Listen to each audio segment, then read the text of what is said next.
সকলের কাছে আমরা এই ফ্যামিলি কার্ড নিয়ে যেতে সক্ষম হব ইনশাল্লাহ। আমি এই কার্ডটা পাইছি একটা স্বপ্নের মতন, আমার অ্যাকাউন্টে টাকা চলে এসেছে।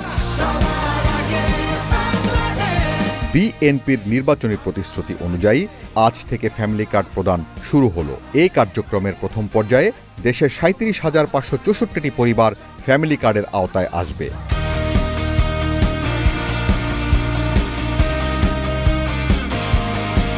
বাংলাদেশের ইতিহাসে এত দ্রুত প্রতিশ্রুতি বাস্তবায়ন এই প্রথম। সরকার গঠন করার ১ মাসেরও কম সময়ের মধ্যে আমরা আমাদের এই প্রতিশ্রুতি, জনগণের কাছে দেওয়া প্রতিশ্রুতির কাজ আমরা শুরু করেছি। আমরা জীবনে কল্পনা করি না এই কার্ডটা আমাদের হাতে পাবো। আমি এই কার্ডটা পাইছি একটা স্বপ্নের মতন।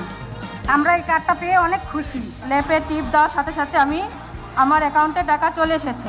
এই উদ্যোগ কেবল সাধারণ মানুষের উপর থেকে আর্থিক চাপ কমাবে না, বরং দেশের সামাজিক সুরক্ষা কাঠামোকে এক নতুন উচ্চতায় নিয়ে যাবে। করব কাজ, গর্ব দেশ,